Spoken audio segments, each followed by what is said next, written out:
La Palabra, un mensaje centrado en la palabra para ser y hacer discípulos de Cristo.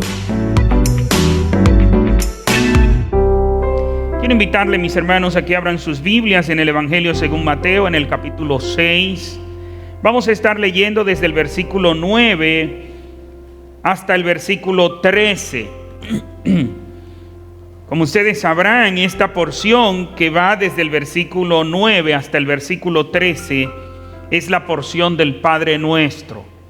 Cuando Jesús enseña a sus discípulos a orar, allá en el Sermón del Monte, o mejor dicho, en la montaña, cuando se está dando el Sermón del Monte, y los discípulos le piden a Jesús que les enseñe a orar, Jesús les enseña esta oración que la llamamos la oración modelo.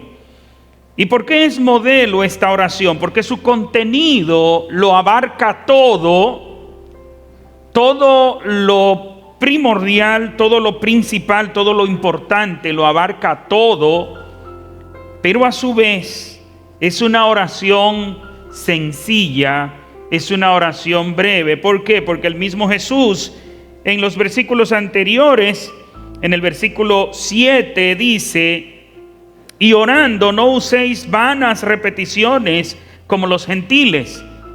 Por eso Jesús les enseña y dice en el versículo 9, que es donde vamos a comenzar a orar: vosotros pues oraréis así: Padre nuestro que estás en los cielos, santificado sea tu nombre, venga tu reino. Hágase tu voluntad como en el cielo, así también en la tierra. El pan nuestro de cada día, dánoslo hoy. Y perdónanos nuestras deudas, como también nosotros perdonamos a nuestros deudores. Y no nos metas en tentación, mas líbranos del mal, porque tuyo es el reino, y el poder, y la gloria, por todos los siglos de los siglos. Amén. Mis hermanos, como hemos visto, ya que tenemos 3 domingos predicando de esta porción bíblica, como hemos visto en los domingos anteriores, en donde nos hemos enfocado en las 5 peticiones anteriores, hay 6 peticiones en esta oración de Jesús. Las 3 primeras peticiones están enfocadas en Dios, las 3 segundas están enfocadas en nosotros como seres humanos. En las 3 primeras, lo primero que se enfoca es la santidad de Dios. Es lo primordial. Y dice: santificado sea tu nombre. Luego nos dice: venga tu reino. Hágase tu voluntad. Y luego la 4ª petición, que viene siendo la primera de la segunda parte, dice: el pan nuestro de cada día, dánoslo hoy.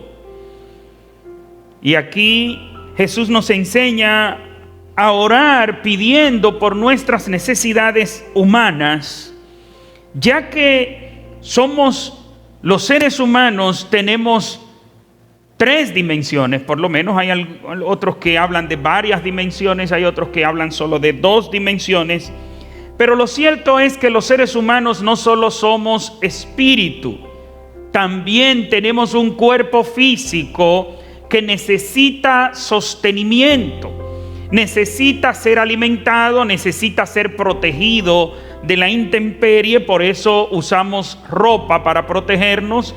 Fíjense que en el invierno usamos doble ropa más fuerte para protegernos del frío.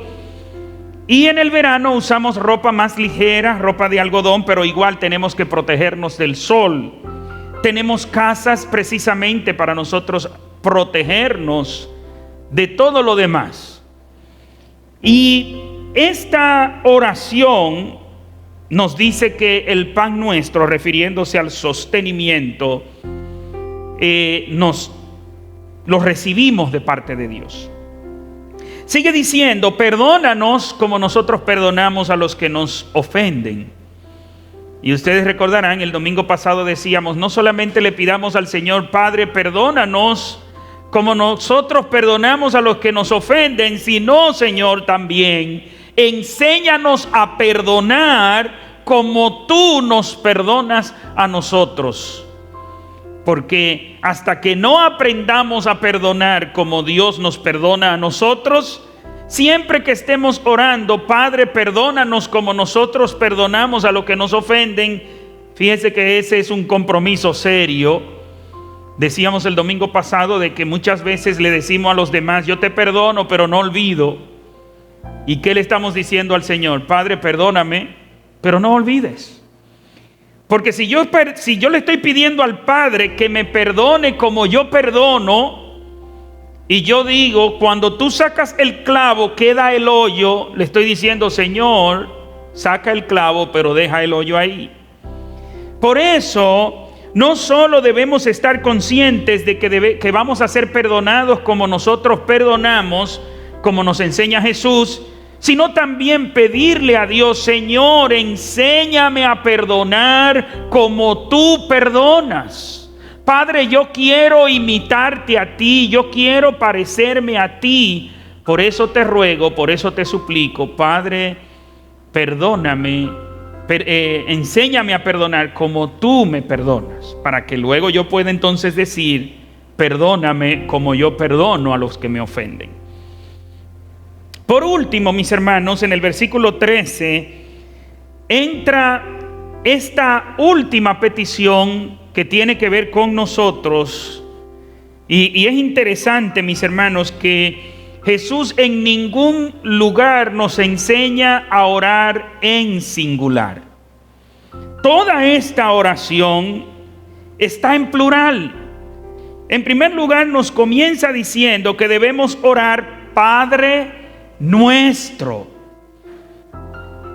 Y desde ahí nos comienza a decir que nosotros pertenecemos a una familia, que nosotros no somos individuales.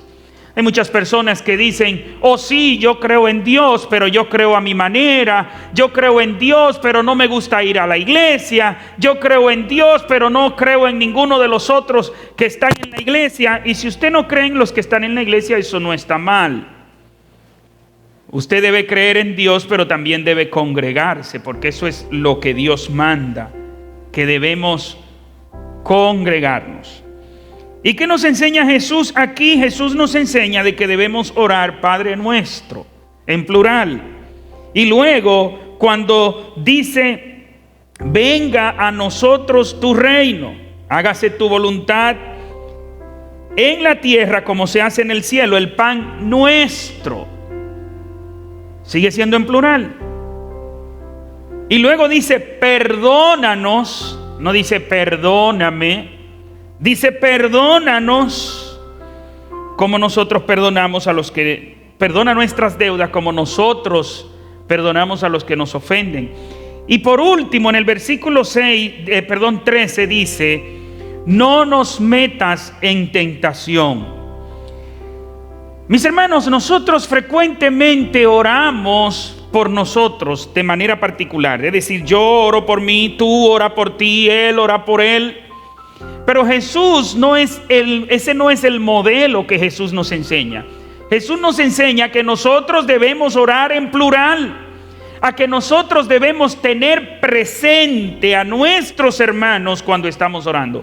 No es solamente orar en plural como una manera retórica de hablar, o como una manera diplomática de hablar, o como una manera elegante de hablar. No son vanas palabrerías, porque Jesús en el versículo 7 está diciendo que no usemos vanas repeticiones. No son expresiones vacías, son expresiones verdaderas, son expresiones que reflejan lo que debería estar en nuestros corazones.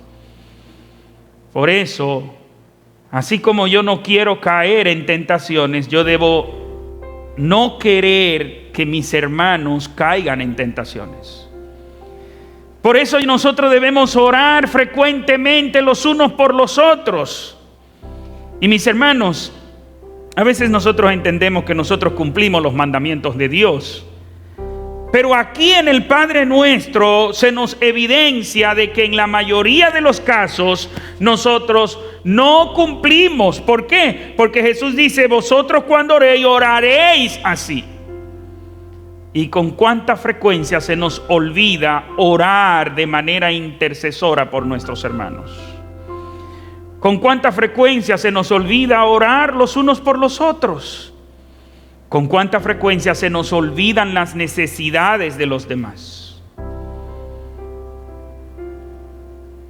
Mis hermanos, en este sentido, fallamos y fallamos mucho.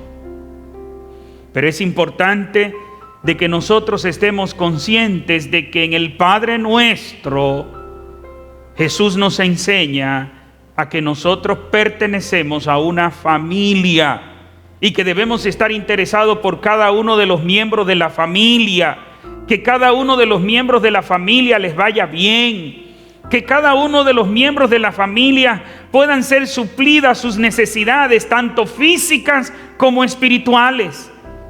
Yo no puedo estar quitado de bulla, como se dice la expresión, cuando sé que mi hermano, mi hermana está claudicando en pensamientos pecaminosos, cuando me entero de que un hermano, de que una hermana está débil espiritualmente. Así como nos preocupamos por los hermanos, por su salud física, y cuando un hermano se enferma estamos pendientes, así también debemos estar pendientes de su salud espiritual. Y por eso nos dice, no nos metas en tentación. Sigue siendo en plural. Así como yo no quiero ser tentado, yo debo también querer que mis hermanos no sean tentados. Así como yo no quiero caer en tentación, así también yo debo orarle a Dios para que mis hermanos no caigan en tentación. En primer lugar, mis hermanos, queremos, al analizar este pasaje, o mejor dicho, en segundo lugar, tomar unos detalles que vemos aquí. Y dice, la primera frase que encontramos en esta oración del versículo 13 del capítulo 6 de Mateo dice, no nos metas en tentaciones. La pregunta es, ¿nos mete Dios en tentaciones? ¿Es Dios quien nos lleva a la tentación? Evidentemente de que no, porque la Biblia dice claramente de que Dios no tienta a nadie ni que es tentado por el mal. En Santiago capítulo 1 versículos 13 y 14 dice, cuando alguno es tentado, no diga que es tentado de parte de Dios, porque Dios no puede ser tentado por el mal, ni Él tienta a nadie, sino que cada uno es tentado cuando de su propia pasión, este es Reina Valera del 95, Reina Valera del 60, dice, cuando de su propia concupiscencia es atraído y seducido.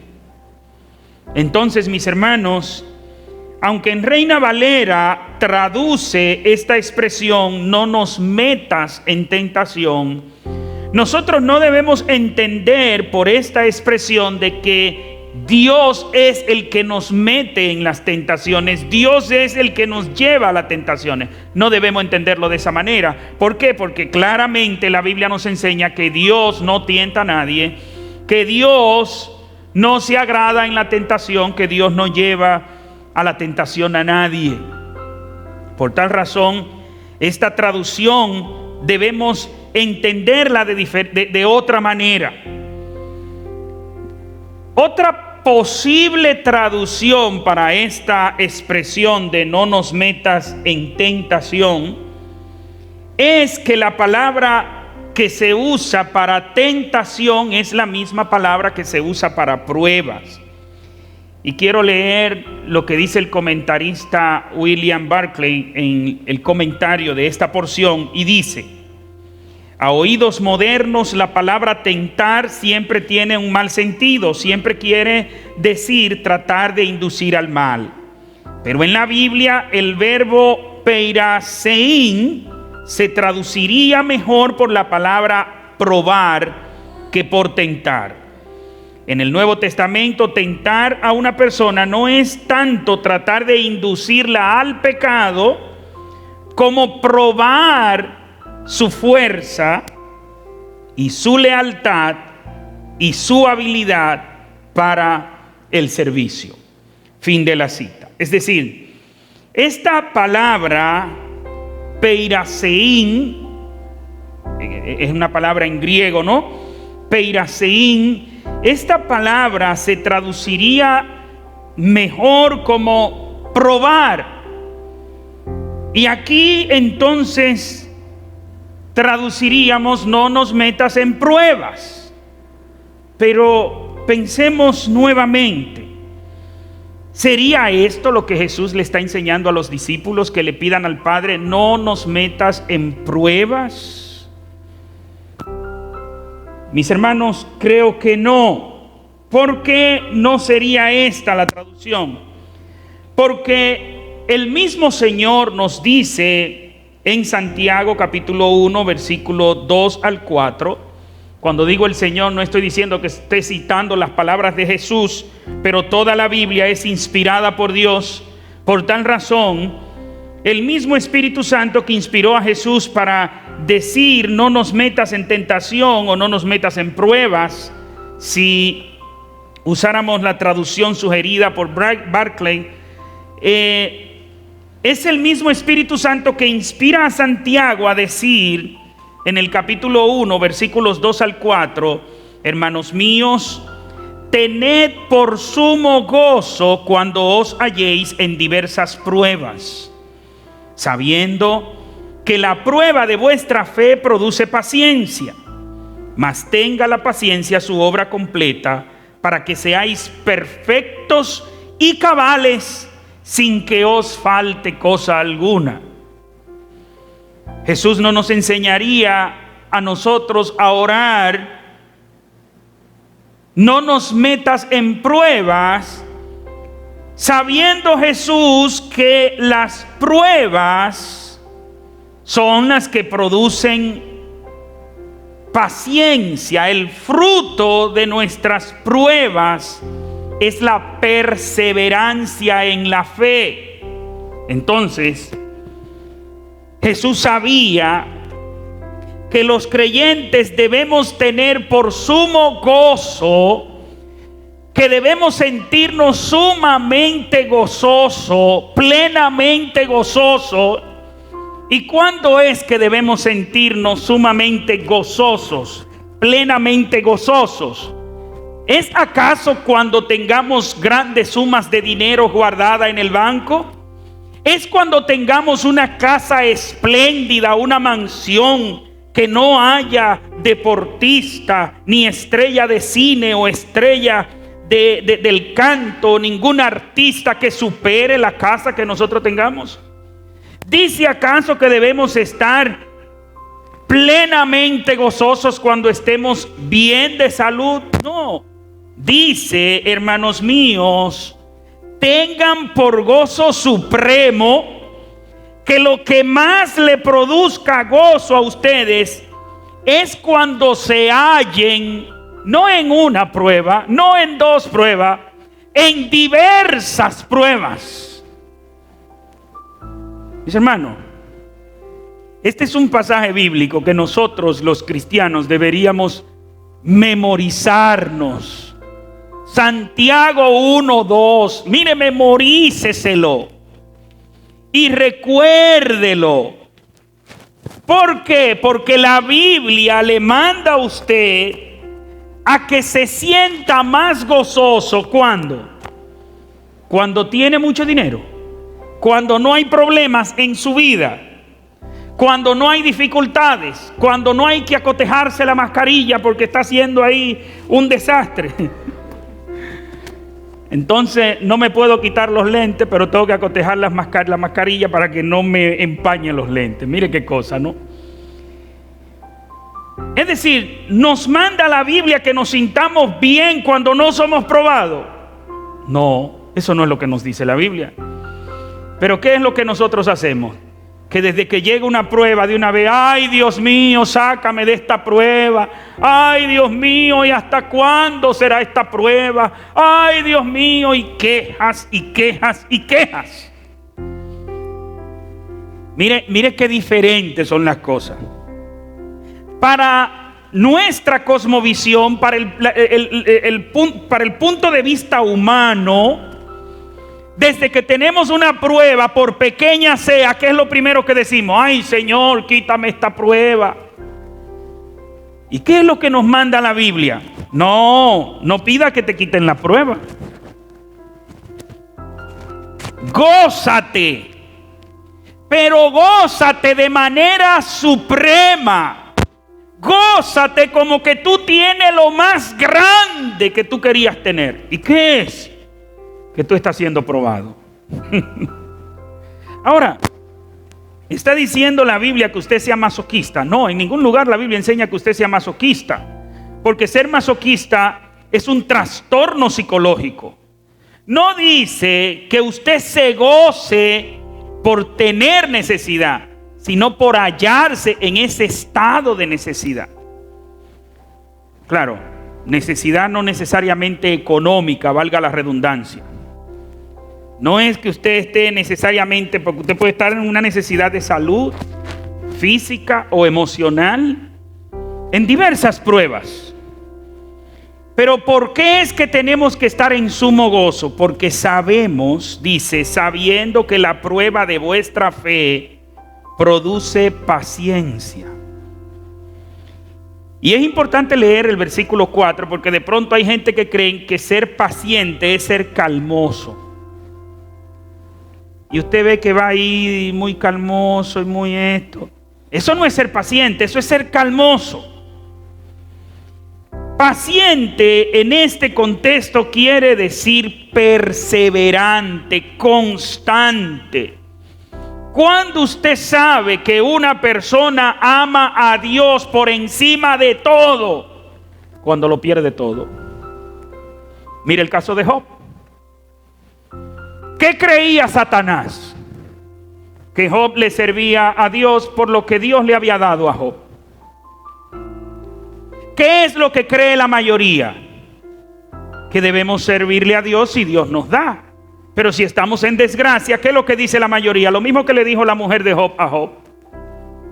Maldice a Dios y muérete. ¿Qué es lo que hace la mayoría de la gente cuando está en desgracia? Eso mismo, maldecir a Dios, dudar de Dios, dudar de su poder, dudar de su amor, dudar de que verdaderamente le esté escuchando, dudar de que Él sea fiel a su palabra. Oh Señor, yo que soy tu hijo, yo que soy esto, yo que hago esto, yo que hago aquello, y mira en lo que yo estoy. Estamos dudando de su capacidad, estamos dudando de su fidelidad, estamos dudando de Él. ¿Cuándo es que usted demuestra que usted ama a Dios? Cuando a pesar de que usted no esté recibiendo lo que usted le esté pidiendo a Dios, usted lo sigue amando. Porque ahí usted está demostrando que lo ama a Él, no aquello que usted recibe de Él. Cuando usted ama a Dios a pesar de las dificultades, usted le está demostrando a su corazón, le está demostrando al mundo de que usted ama a Dios por lo que Él es, por lo que Él ha hecho, independientemente de que no le esté dando en el presente esas cosas que usted quiere. Pero cuando somos probados y dudamos de Dios, ahí la prueba no produce paciencia, no produce perseverancia. ¿Y qué dice el versículo 4? Mas tenga la paciencia, mas tenga la perseverancia, su obra completa, para que seáis perfectos y cabales, sin que os falte cosa alguna. Para que seamos perfectos y cabales. ¿Cuándo seremos perfectos y cabales? Cuando esas pruebas produzcan la perseverancia. Entonces usted será un cristiano que no será movido por nada. Podrá venir la enfermedad que venga y usted seguirá confiando en Dios. Y usted seguirá creyéndole a Dios. Y usted seguirá amando a Dios. Por tal razón, mis hermanos, para volver de nuevo No puede ser que Jesús nos esté enseñando a orar, no nos metas en prueba. Como quiera, si usamos tentación o prueba, no es lo que nos enseña la Biblia. La Biblia no nos dice que Dios nos mete en tentaciones. Por tal razón, no debemos entender de esa manera, no nos metas en tentación. Tampoco debemos entender, no nos metas en pruebas. No se soluciona el problema cambiando la palabra tentación por prueba. Ahora bien, hay otra posible traducción que es la que usan algunas versiones modernas. Y quiero citar, por ejemplo, la Nueva Versión Internacional que dice: y no nos dejes caer en tentación. Esta traducción sí está más al hilo. Esta interpretación está más en el contexto de lo que se está diciendo. Señor, no nos dejes caer en tentación. No nos dejes caer en el proceso de la tentación. Sosténnos cuando seamos tentados. Sosténnos de manera tal que tú nos libres del mal. Por eso dice: y no nos metas en tentación, mas líbranos del mal. ¿Qué quiere decir esto? En el proceso en que somos tentados, líbranos del mal. Y esta traducción sí está más acorde con la petición. Esta es una traducción que usa la Nueva Traducción Viviente, son versiones más modernas. Dice: no permitas que cedamos ante la tentación. Esta está más clara todavía. ¿Qué es lo que tenemos que pedirle al Señor? Señor, no permitas que cedamos ante la tentación. No permitas que sucumbamos ante la tentación. No permitas que vayamos y seamos seducidos por la tentación. ¿Por qué es importante nosotros pedir esto, mis hermanos? Porque las tentaciones no siempre son presentadas con cacho y vestidas de rojo. Entiéndase. Todo el mundo cree que Satanás es un pájaro feo, es una cosa horrible que tiene unos cachos, que se viste de rojo y anda con un tridente. No. Las tentaciones, si son grotescas, no son tentaciones. Usted no me va a decir a mí: yo me siento tentado a cometer una grosería. Si usted sabe que es una grosería, usted no se siente tentado a hacerlo. ¿Sabe a qué usted se siente tentado? Ay, es que eso se ve tan lindo. Es que eso se ve tan bello. ¿Recuerdan ustedes de una canción que se hizo muy popular? No sé quién la canta, no recuerdo, yo sé que es una mujer que dice, y me recuerdo esa frase ahora que dice: no puede ser pecado si el destino lo quiere. Hay otros que dicen: ay, pero es que esto tan hermoso no puede ser pecado. ¿Y qué es lo hermoso que está diciendo que no puede ser pecado? Que ella está casada con otro hombre y él está casado con otra mujer, pero es que esto tan lindo no puede ser pecado. ¿Y qué es? Adulterio. Mis hermanos, en la tentación, como dice en Santiago 13, la tentación viene cuando alguno es tentado. No diga que es tentado de parte de Dios, porque Dios no puede ser tentado por el mal, ni Él tienta a nadie, sino que cada uno es tentado cuando de su propia pasión. Reina Valera del 60 dice: de su propia concupiscencia es atraído. Pero no solo es atraído, Santiago nos dice es seducido. Hay una seducción, y una seducción no se da de manera grotesca. Versículo 14: sino que cada uno es tentado cuando de su propia concupiscencia es atraído y seducido. Entonces, esa concupiscencia, esa pasión, después que ha concebido, da a luz el pecado. Y el pecado, siendo consumado, da a luz la muerte. Somos atraídos por el pecado, somos seducidos por el pecado. El pecado no se nos presenta de manera grotesca, mis hermanos. El pecado se nos presenta de manera atractiva. Y por eso es que tenemos que pedirle al Padre: Padre, no permitas que caigamos en la tentación. Porque la tentación es una tentación. Y nadie es tentado con lo que no le gusta. Satanás no tienta a los hombres mujeriegos con el alcohol. No. ¿Sabe que no le va a gustar? A un hombre que no le gusta el alcohol, Satanás no lo tienta con alcohol. Un hombre que es mujeriego, Satanás lo tienta con mujeres. Mujeres fáciles para él tenerla y mujeres muy atractivas también, porque tampoco lo va a tentar con una mujer que no le atraiga. ¿No es así? Señores, ustedes no se han dado cuenta que el que más se entera de las cosas es el chismoso. El que no le gusta el chisme pasa desapercibido con la cosa.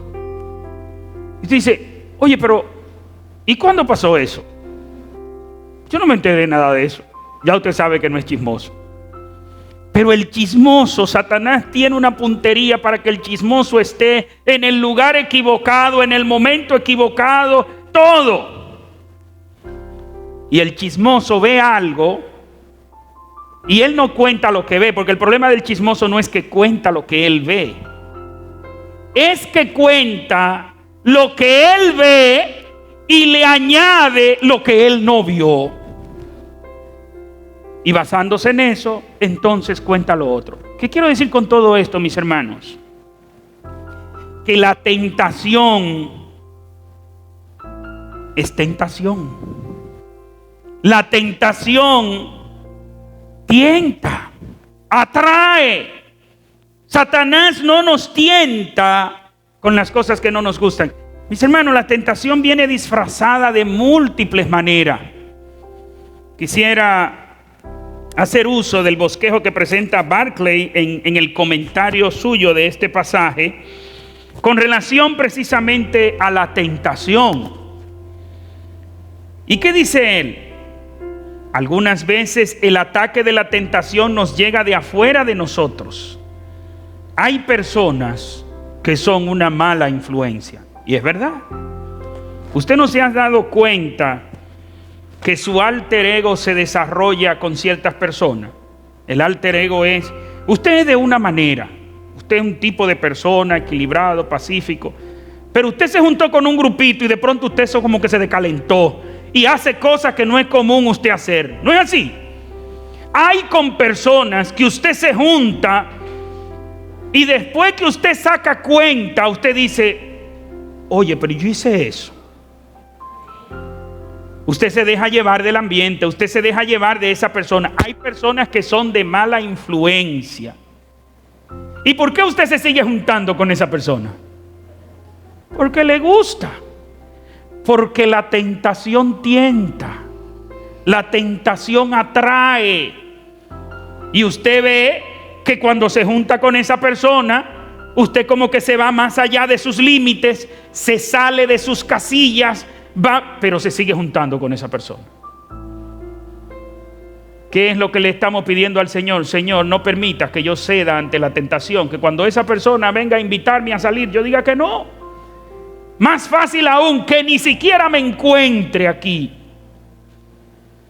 Que no nos topemos, que no nos veamos.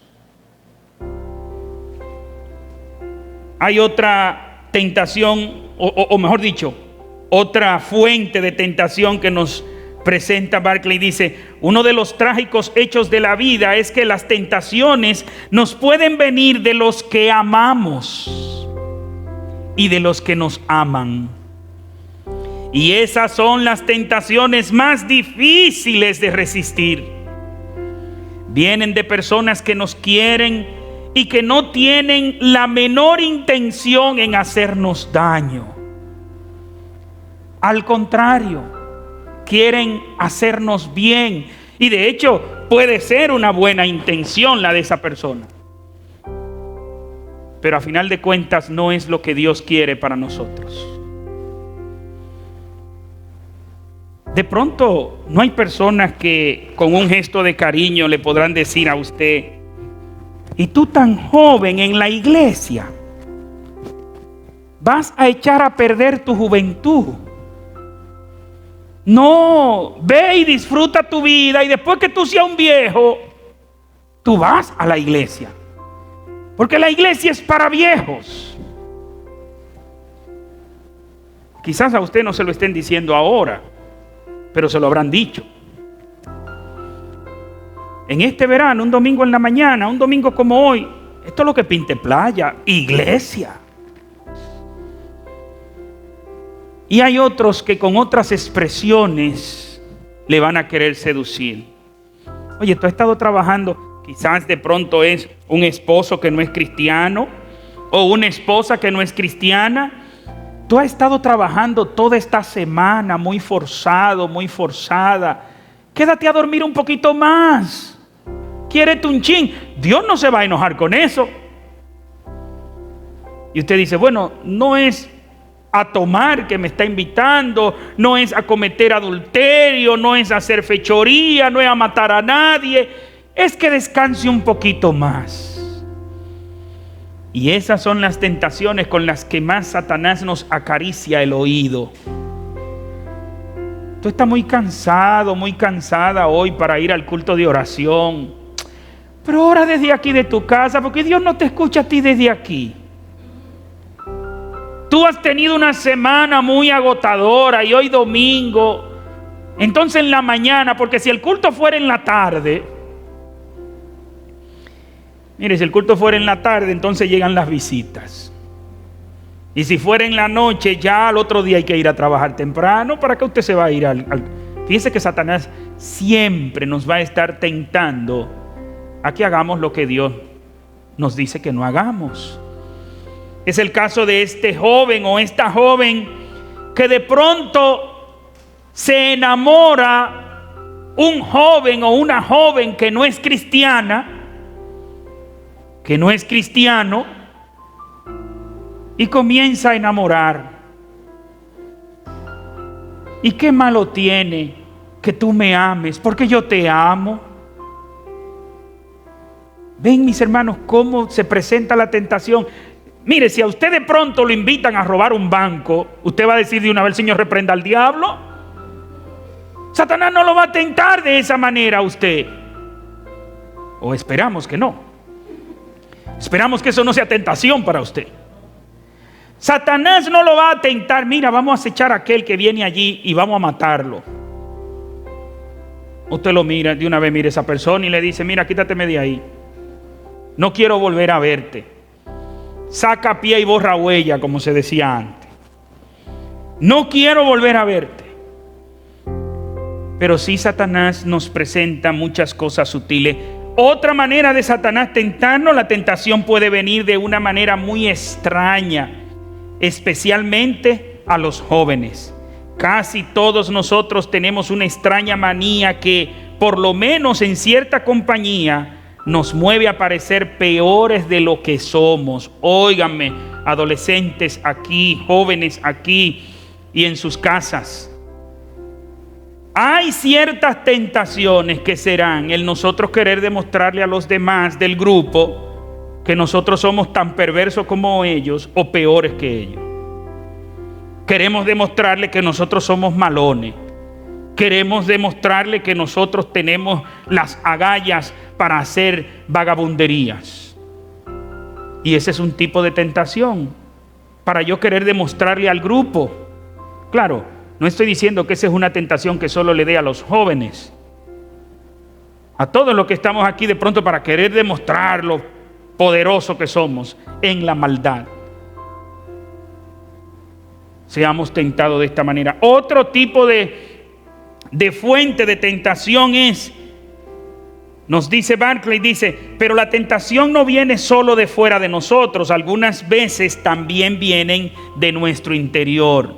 Y ya de esta les hablé, cuando de nuestra propia concupiscencia, de nuestros deseos, de nuestras pasiones, de ahí es donde más vienen nuestras tentaciones. Pero un poquito no hace daño. ¿Y qué malo tiene un poquito? El problema es que no nos quedamos en ese poquito. Después hay un poquito más. Bueno, pero si un poquitito no, un chinchín más que eso. Y un poquito más. Y un poquito más. Cuando viene a ver, usted está perdido. ¿Y cómo comenzó? Con un poquito.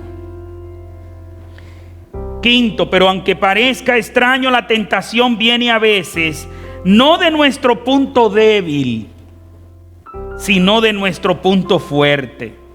Si hay algo de lo que tengamos la costumbre de decir, eso es algo que yo no haría, y nos sentimos fuertes en esa área, y de pronto nos descuidamos y terminamos haciendo exactamente eso que decíamos que no íbamos a hacer. Mis hermanos, por eso es que nosotros necesitamos rogarle al Padre: Padre, no nos dejes caer en tentación, no nos dejes ceder ante el atractivo de las tentaciones. Señor, no nos dejes caer, porque nosotros sí somos propensos a caer. Si nosotros nos vamos a basar en nuestras propias fuerzas, sí vamos a caer. Por eso te pedimos, Padre, que no nos dejes caer en tentación. Cuando seamos tentados, no nos dejes caer. Al contrario, líbranos del mal. Y nuevamente esta otra porción, la expresión, algunos dicen que no debería traducirse líbranos del mal, sino líbranos del malo, líbranos de Satanás. Y en verdad, de cualquier manera que nosotros traduzcamos, yo entiendo que la petición es: Señor, protégeme del maligno y de su maldad. Sea que me protejas del maligno y de su maldad, o de la maldad que produce el maligno. Protégeme, Señor. Protégenos, Dios, porque no somos capaces de protegernos a nosotros mismos.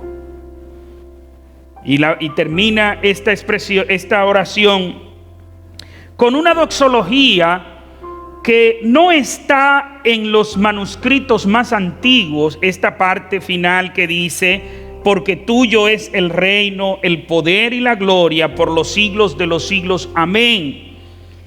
Y aunque esta doxología no está en los manuscritos más antiguos, entiéndase que posiblemente Jesús no dijo esta última parte, pero esta última parte, que es precisamente eso, una doxología, es una manera de cómo terminar una oración, no añade nada extraño al texto bíblico, ni añade nada extraño a esa oración. Es como si se volviera a reconocer. ¿Y qué dice? Porque tuyo es el reino. ¿Y qué es lo que estamos orando en la oración? Venga tu reino. Entonces, no le añade nada extraño. Sigue diciendo: porque tuyo es el poder. ¿Y qué es lo que estamos pidiendo? Hágase tu voluntad. ¿Por qué? Porque tuyo es el poder.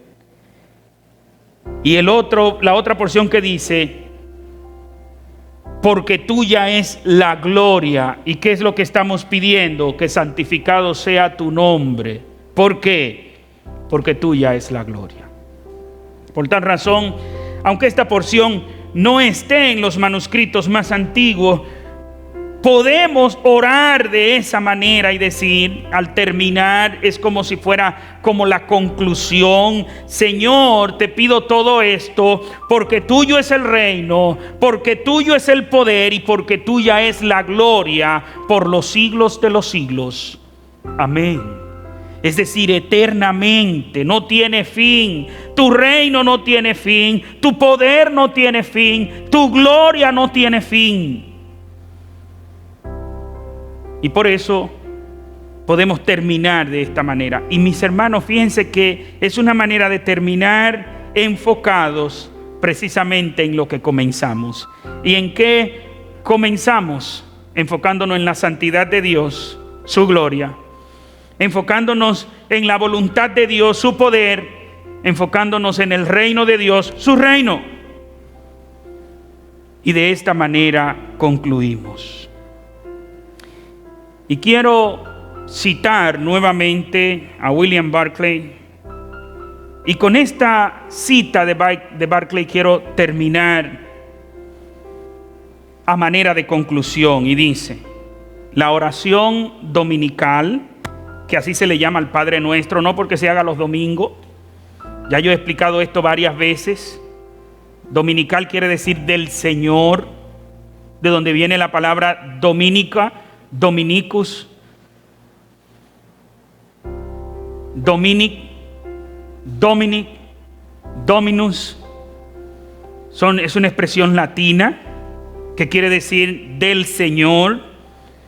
La oración dominical se nos presenta específica y definitivamente como la oración del discípulo.